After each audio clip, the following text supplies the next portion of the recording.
Hello everyone, this is Ye Xuejun, and I'm a student from the Hong Kong Polytechnic University. Today, I will do a report on one of my projects entitled Insiders' Perceptions of the Flipped Classroom Approach in the Chinese EFL Junior Secondary Schools. In this presentation, I'll first introduce the definition of the flipped classroom approach. Then I'll briefly introduce the merits as well as the problems of this approach, followed by the methods that I use to collect and analyze data. Then I'll report on the findings, discussion, and implications of my research. Finally, I will talk about the limitation and future research directions. Firstly, what is a flipped classroom? According to some scholars, flipped classroom is an inverted version of the conventional classroom teaching, namely, the order of instruction and homework is reversed. Specifically speaking, the instructors will upload the teaching videos online for students to preview and learn before class. And they will also organize some student-centered problem-solving activities in the classroom. And the principle behind this approach is based on Bloom's taxonomy. For example, students can develop their basic understanding and remembering skills at home when they are watching the pre-class teaching videos, and they can also foster their higher cognitive skills when they participate in discussions in the classroom. Researchers have talked about the merits of this model. For example, it can develop higher order cognitive capability of the students, like what I mentioned just now. It can also create more opportunities for teacher-student interaction. It can encourage authentic language use. It can form better studying habits of the students. And it can enhance English sub-skills such as speaking, writing, grammar, pronunciation, listening, and vocabulary knowledge. In addition, it can increase students' English learning engagement, motivation, and positive attitudes towards English learning. And finally, it's also cost-effective because students can watch the videos again and again, and future students can also make use of those teaching videos. Despite the merits of this model, researchers have also underscored the potential weaknesses of this approach. From the students' perspectives, because of the low self-regulation and low self-discipline, they may not watch the pre-class video, so it's likely that they will not participate in the classroom activities very actively, so they are likely to underdevelop their higher cognitive skills. Secondly, students' attention can be diverted if the video is too long. And thirdly, for students who live in some remote areas, they may lack access to online devices. And lastly, they may be not accustomed to the new way of learning, so they may initially become resistors to this approach. From a teacher's perspectives, they may have no time and energy to design the more laborious flipped classroom materials and activities, and their insufficient information and communication technology knowledge, and their limited knowledge of how to prepare pre-class video materials and how to carry out in-class interactive activities may make them produce low-quality videos.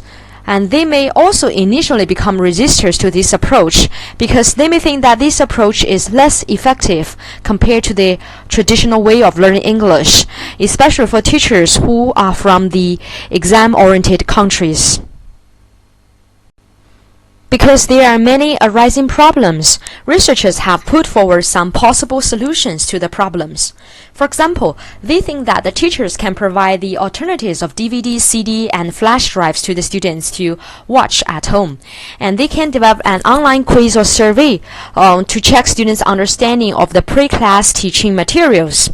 And they can orientate students to this approach by, for example, letting the students to choose their preferred assignment and assessment types.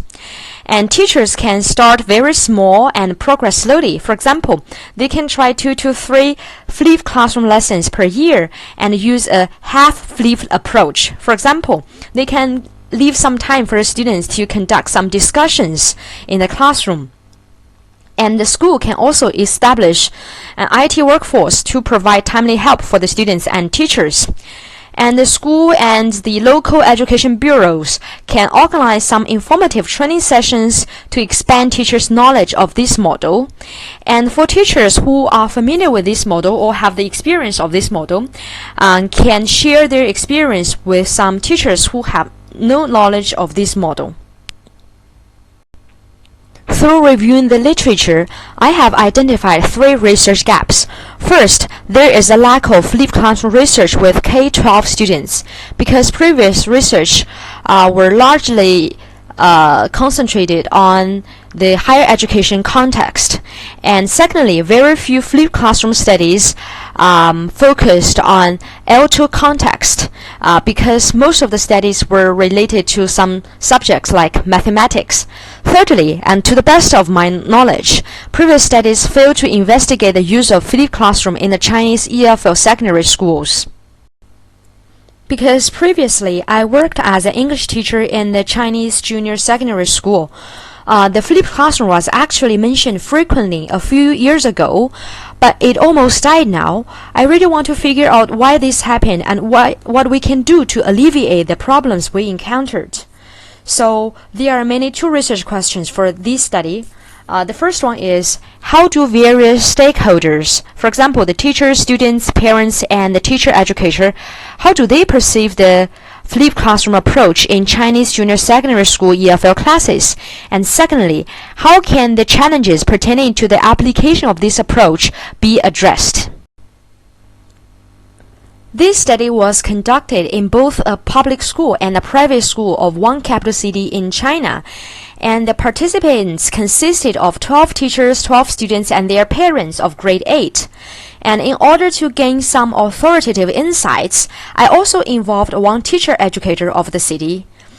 And I involved both novice teachers and experienced teachers in my study. And similarly, I involved low, average, and high achieving participants, the student participants. As for the data collection, I used an open-ended questionnaire with the students. And in the questionnaire, I firstly introduced the concept of the flipped classroom to the students. And I prepared 4 questions for the students. In order to get rich data from the students, I required that the students should write at least 50 Chinese words for each question. And the questionnaire was later administered online by their English teacher. As for other participants, the teachers, the teacher educator, and parents, they were asked to participate in the semi-structured interviews, and there were 3 guiding questions. Because of the outbreak of COVID-19, all the face-to-face interviews were replaced by phone interviews, and the interviews were conducted either in Mandarin or the dialect. Each interview lasted around 10 to 35 minutes, and all the interviews were audio recorded.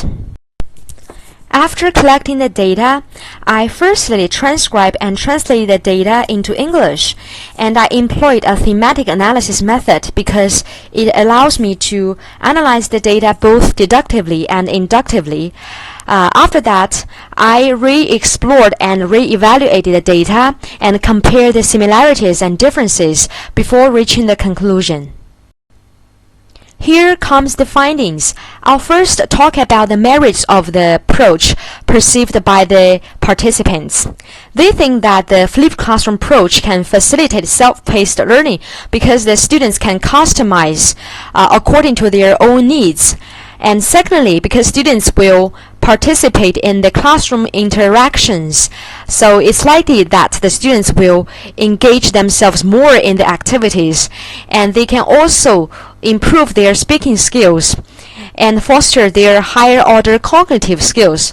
Because of time limit here, I will not read the participants' responses here.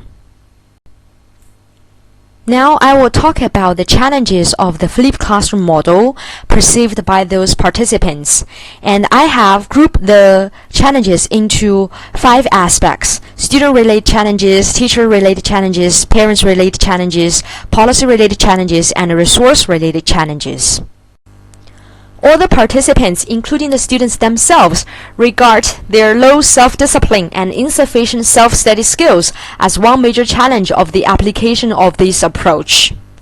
Since they are not disciplined, they may not watch the pre-class videos, so it's likely that they will not participate actively in the classroom interactions, so they will not develop their higher order cognitive skills. The second major challenge is students' insufficient time because they are from China, an exam-oriented country. And students have to take a lot of high-stakes entrance exam, so they have to do a lot of homework after going back to their home. So they barely have time to watch the pre-class teaching videos. Thirdly, the students may be resistant to the new approach because they have already been accustomed to the traditional way of learning English by memorizing words, phrases, sentences, and grammar points. And fourthly, some low-achieving students, they worry that they may be overlooked by the teacher because usually the most active group in the classroom are the higher achieving students, so the teachers are likely to interact more with the high achieving students, so they will overlook the low achieving students. As for the teachers, they complain that they have limited time and energy to prepare for the time-consuming flipped classroom materials. And the second thing is that the teachers have to be responsible for a large class size, usually over 50 students in the classroom. So many management issues will occur. For example, when the teacher goes to one group, she cannot observe other groups, so she cannot know what other groups are doing. Maybe they are doing irrelevant stuff. And thirdly is that teachers' low motivation to use the new approach. This is particularly true for public school teachers because they are permanent staff. So they are lazy to try out the new approach. They will never be fired by the school unless they make some severe mistakes. What about parent-related challenges? The biggest problem is parents disqualified monitoring roles. There can be three sub-reasons. The first one is time. When the parents are off from work, they will be busy preparing for dinner and doing some chores, so they barely have time to observe their kids. The second one is space. Maybe the parents do not live with their kids. They are in their hometown or they are in other cities working, so they don't have time to supervise their kids. The third one is knowledge. Many parents admitted that even though they are by their kids' side, they don't know what their kids are doing with the phone or tablets. And this is especially true for some less well-educated parents. In addition, the parents may be resistant to this new approach. On the one hand, they have already been accustomed to the traditional view of English learning through rote learning and the memorization of words, phrases, and grammar points, just like the students. On the other hand, they have prejudice against the electronic devices. They will think that the children are playing games on the electronic devices. There are also a lot of problems concerning the policies. For example, the flipped classroom model is actually mere lip service in China because there is no support system. For example, there are no training sessions provided for the teachers to be familiar with this approach, and there is no evaluation system. The contents learned under this approach are not incorporated into the high-stakes entrance examinations, so all stakeholders will never take this approach seriously. Secondly, as the teacher-educator pointed out, it can be unrealistic to promote it across the whole nation considering the discrepancy between the East and the West, the rich and the poor, and the higher achieving students and the lower achieving students. Thirdly, the participants pointed out that some school leaders use this approach for economic benefits because the school leaders have to sell the tablets to the parents so they can make some money in the process. Moreover, students who live in the boarding schools are not allowed to bring their electronic devices to the classroom and to the dormitory, so they don't have the chance to watch the pre-class teaching videos. Finally, resource-related challenges. The teacher said that they don't have professional electronic devices to enable them to try out this approach. And secondly, for students from the remote areas, they don't have access to electronic devices because they cannot afford one, because they are too poor. And thirdly, slow internet connection. If the internet connection is not stable, how can the teachers deliver the class contents smoothly?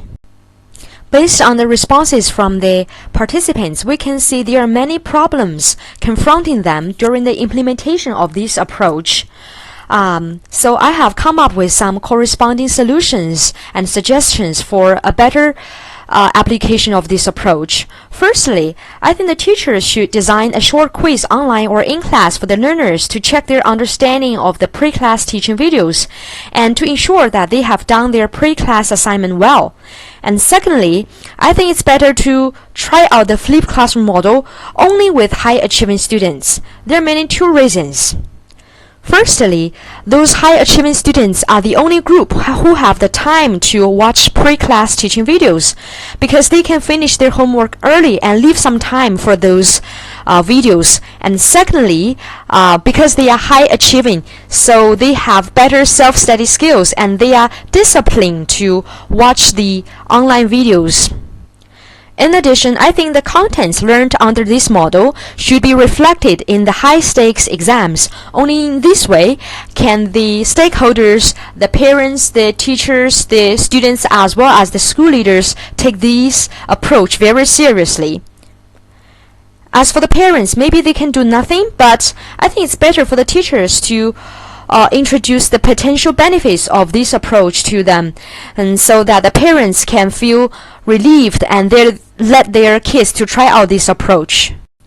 Furthermore, teachers can be encouraged to work collaboratively on lesson design to save time.